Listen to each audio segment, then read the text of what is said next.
With just 2 techniques, I'm going to make a beautiful filigree necklace.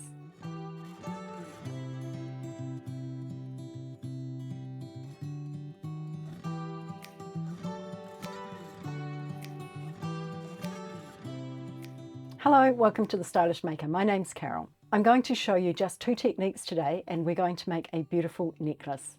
So let's get started. These are all the materials that you need to make this beautiful necklace.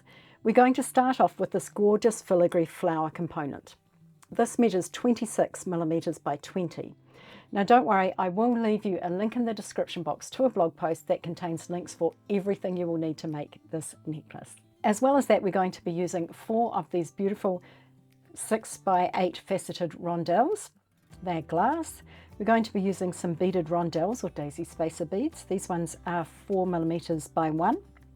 I've got some 3 millimeter corrugated beads here. These are silver. I've got some 6 millimeter glass pearls and I've got some 4 millimeter glass pearls. As well as that, I've got some 4 millimeter jump rings. I've got a little dangle for the end of my chain. I've got a 6 millimeter jump ring, a 12 millimeter lobster clasp, and I've got a tiny piece, about 5 centimeters, of a mother and son chain, but you could use any chain you wanted for this. And I'm also going to be using some 22 gauge half hard wire. The first technique I'm going to teach you is how to make a loop, which is the most basic technique you need for making jewelry. So I'm going to take some of my half hard wire and I'm going to cut a piece off. And I'm using my flush cutters. So your flush cutters have 2 different sides. They have a flat side here and they have a side with a divot. When we're cutting the wire, we want to use the flat side on the piece we want to keep. So I did that. I used my flat side when I cut my wire. The reason you want to do that is because you want a nice flat cut straight across. And if you use the other side of the cutters, what you would get is a pointy cut. Let me show you. Can you see there? This one has kind of a point on it, whereas this one is nice and flat. To make a loop, what we're going to do, now we're going to make quite small loops today. So I'm going to take my pliers, these are a pair of chain nose pliers, and I'm going to put them probably about 3/4 of a centimeter from the end of the wire. And I'm going to make a bend. Normally, to make a standard size loop, I would probably put my pliers in about 1 centimeter, but I want to make a smaller loop this time. So about that far in. And then I'm going to make a bend. So I'm going to hold the wire between my thumb and my forefingers, and I'm just going to bend my pliers or turn my wrist so that I make a nice right angle bend. Then I'm going to take a pair of round nose pliers and I'm going to put my wire inside the jaws of the pliers like that. But I want to make sure that I can't feel the wire, it's not sticking up. Holding the wire, I'm going to twist my hand away from me. Then I'm going to take the pliers out, so that's half my loop, and I'm going to put the pliers back in and I'm going to twist again. You might need to do this several times. What you're aiming for here is to have the end of the wire come around and meet this bit coming up. I'm going to give it a bit of a squish because it was a little bit off center and my wire isn't very straight. You can straighten out your wire just by running your fingers over it like this. And there I have my loop. There's a couple of important things about this loop. Firstly, it is centered on the wire, and the reason it's centered on the wire is because I made that bend in the wire first. And the other thing is I want my wire to come around and touch this wire, so therefore making my loop closed. I'm going to pop on a little 3 millimeter silver ball, and I'm going to put on a little 4 millimeter pearl,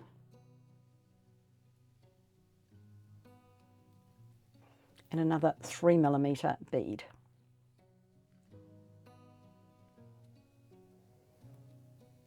So that is what I have now. And now I'm going to make a loop in the other end. So what I'm going to do is take my thumbnail, and you don't have to use your thumbnail for this. I often get asked if you don't have a thumbnail? You can actually just bend it over holding it like this, but I find it easier to put my thumbnail in there. And just make a bend in the wire, in the top. Doesn't matter which way it goes, just make a bend. And then you want to aim to cut off the same amount that you cut off last time. Remember, the flat side of your flush cutters goes towards the piece you want to keep. And you'll get better at judging this, but you can also measure it and things like that. But I'm going to just cut it there, making sure I hold both ends because I don't want it to go flying. And that's what I have now. And now I'm going to take my round nose pliers and make the loop in exactly the same way.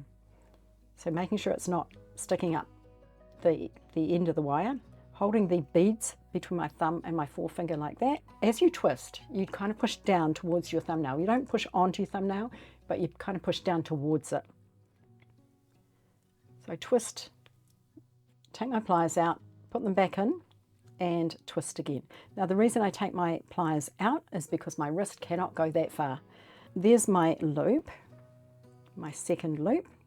Now it's not quite centered on the wire, so I can fix that really easily by holding the loop in my pliers like this, nice and tight, right at the top of the beads, and just pulling that back just a fraction so that it is now centered. I'm going to make both my loops going the same way. So at the moment, one of my loops is facing up and one of them is facing away from me. So by holding them both in my pliers like this, I can just turn my hands so that they're both facing the same way. And then both my loops are facing the same way as well. And if you get a little crooked, that's okay. You can just come back in with your pliers and fix it up. The thing I love about working with wire is you can almost always fix it. There we go, there's my little component. Now I'm going to go ahead and make 8 of those, but I'm going to show you a different way to make the second one. I have one of my favorite tools here. So this is a one-step looper. And it basically makes your loop in just one step. Now this is a 1.5mm one-step looper. You can buy them in a 2.25 and a 3mm, and you can also buy left-handed ones. So what I'm going to do here is I'm going to put my wire through the hole at the back of the jaws there, and I'm just going to squeeze. You can see it's cut off the end there. And before I let it go, though, it's important to kind of pull it back a little bit, and that will center your loop on the wire. There's my loop. Now you'll notice a couple of things. Firstly, it's not quite closed, but that's okay, we can fix that. But it's not quite as round as the loop I made with my round nose pliers, and that's just the way it works with the one-step looper. But that's okay, it doesn't have to be perfectly round. To close it, all I'm going to do is hold it on the side where the opening is. So you can see the opening is here. I'm going to hold the wire and I'm going to lift the wire up, so move my hand down, and then as I bring it back down, I'm going to move it over towards the loop, or towards the stem here. So there it is, closed. So all I did was I lifted it up, and as I went down, I kind of moved it over like that, and that will close the loop. So we're going to use that process a few times. Now I'm going to put on my 3 beads, my little silver one, and my 4mm pearl, and another 3mm silver bead. Now you could make this in any color with any beads. The same technique applies. And to make the second loop, people always ask me about this. How do you make the second loop using your one-step looper? So you do need to have a cut end. You can't use it off the roll, but you just feed your wire through the back as far as it will go. So basically you want to bring the beads up to the jaw there, and then you squeeze. Once again, just pull it back a little bit just to make sure it's centered. And you can see again, it hasn't quite closed. So I'll take my pliers again, up and down. And the last thing I need to do is make sure that both my loops are facing the same way, which I think they are. Just going to double check. There we go. I want to show you the difference between the two. So this is the one I made with the one-step looper, and this is the one I made manually. And you can see there's not much difference. The loop isn't quite as close to the beads as it is when I make it manually. So why would I use a one-step looper? Well, for several reasons. Firstly, you get a consistent loop every single time, and secondly, it is much, much quicker. But once you get used to making loops, it is actually quite quick to make your own loops. So it's up to you. If you want to buy the one-step looper, that's fine. I'll leave you a link in the description box for one. But honestly, I just haven't gotten used to making loops manually over the years. All right, so I'm going to go ahead and I'm going to make another 6 of those components.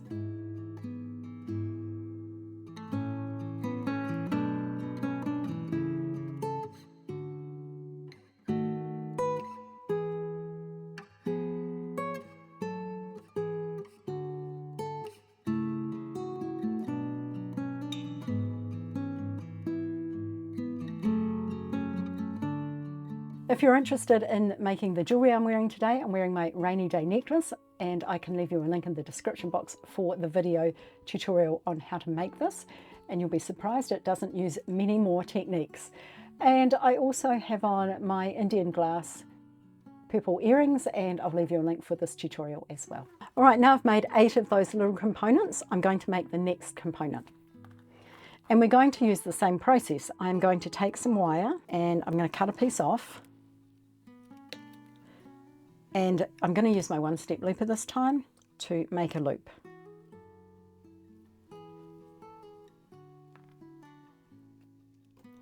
And just making sure that my loop's closed properly. Okay, for this component we're going to add one of our little silver balls. Then we're going to add a 6mm pearl. And I'm going to put on 2 of my little daisy spacer beads. That's what I have now. Then I'm going to put on one of my beaded rondelles, no sorry, my faceted rondelles, 2 more of my little daisy spacers. So basically I'm reversing what I did before. One of my 6mm pearls and one of my 3mm silver beads. So that's my component now, and I'm going to make a loop on the end, just using my one-step looper.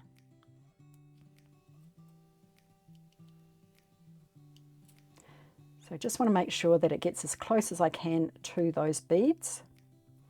If you are using your one-step looper with a little glass bicone or something similar, just be careful because you do need to leave a tiny bit of space so that when the jaw comes down it doesn't shave a little bit off the bead. And then the last thing I need to do is make sure that my 2 loops are going in the same direction. And there is my component, and I need to make another 3 of those, so I'm going to go ahead and do that. There are my 4 components all made. Next we're going to put it together. Now I'm going to take 4 of my 4mm components here in 2 groups, and I'm going to join them together. And I'm going to do it with a jump ring.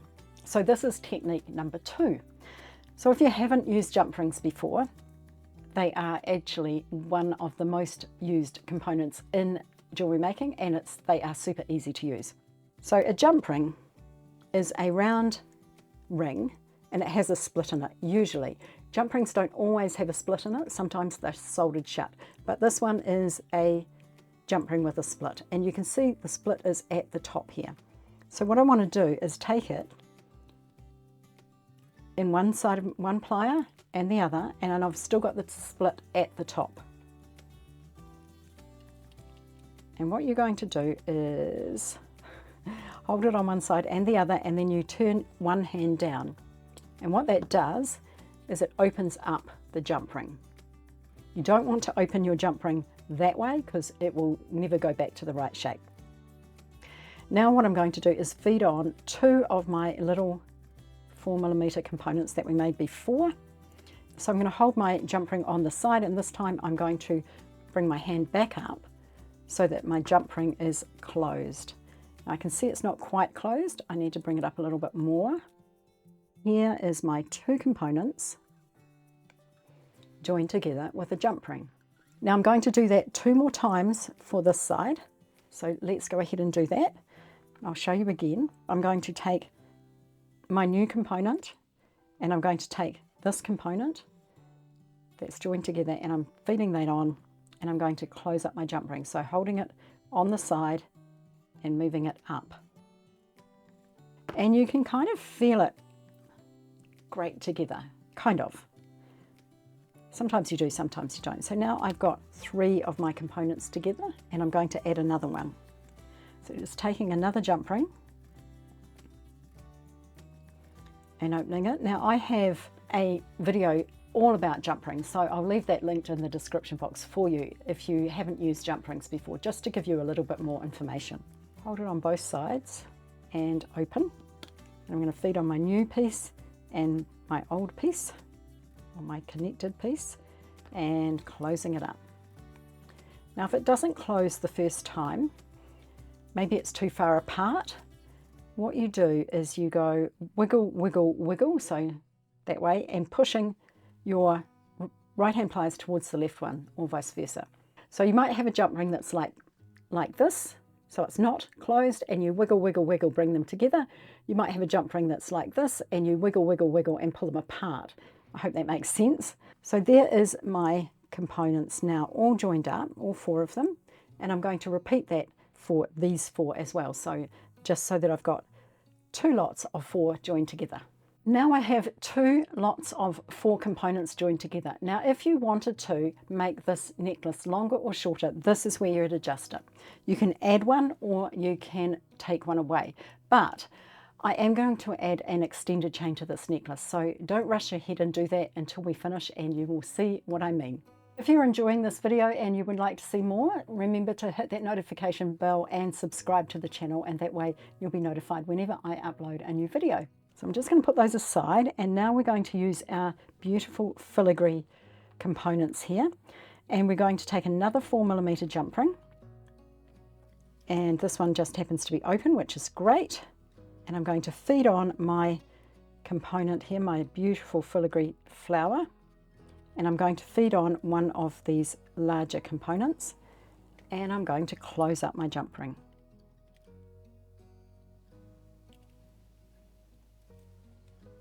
Now that one's not quite closed, it's got a little gap in it, so what I'm going to do is wiggle, wiggle, wiggle, pushing my right hand towards my left hand. Now if you wanted to, you could use instead of using the 4mm jump rings, you could use 6mm ones for this. There's my first one. I'm going to repeat that, so I've got all 4 of my connectors or components attached to a filigree flower. So there we go, there's my 4 components with the flowers attached, and you'll notice I've got 1 flower left. So I'm going to take this one and attach it to the opposite end of one of these pieces. In just the same way, taking a jump ring, threading on my flower,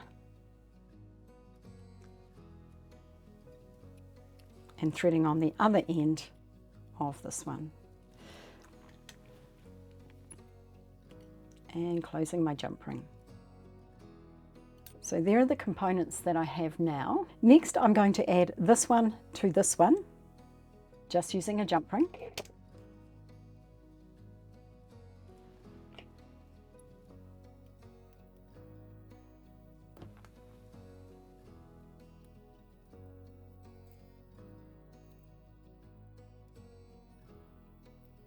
Closing it up, and I'm going to add this one to this one.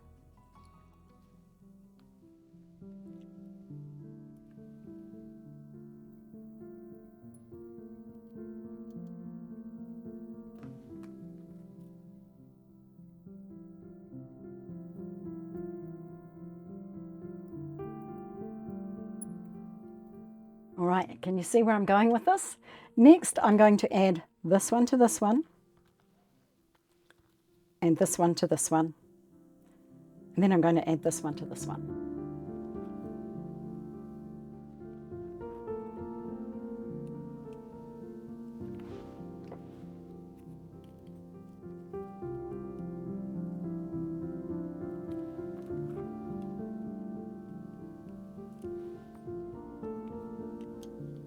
Right, so now I have the 2 sides of my necklace, so I'm going to add them, join them together here.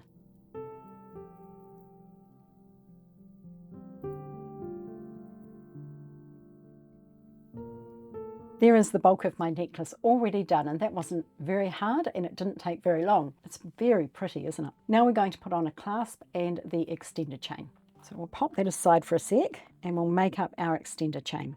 So as I said, I've got a tiny piece of chain here. It measures about 5 centimeters, and I am going to put another 4mm jump ring on one end, but I'm going to add my dangle. So just taking my jump ring, which is open, and feeding on my little dangle here and the end of my chain. Now you don't have to put a dangle on, I just think it looks a little bit more professional and a little prettier to have something hanging off the end of your chain. Here's my extender chain with its little dangle. Now because it's 5 centimeters long, it means that the necklace can be worn 5 centimeters longer than you actually made it. And this is a particularly good thing to do if you're making a necklace to sell or to gift to somebody else. Next, we're going to attach our chain to the necklace, and this time we're going to be using a 6mm jump ring. Now the reason I'm using a 6mm is because it's easier to do up your clasp into a 6mm jump ring than a 4. For me personally, if you want to use a 4 and you haven't got a 6 or whatever, go ahead. So we're going to take our 6mm jump ring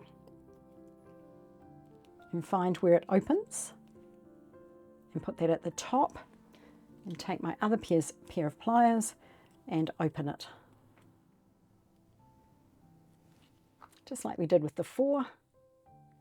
Now I'm going to thread on my loop of the end of my necklace, and I'm going to add also the end of the chain that doesn't have the dangle, and I'm going to close up my jump ring. Just using the same technique I used before. There is my 6mm jump ring attaching my chain and my necklace.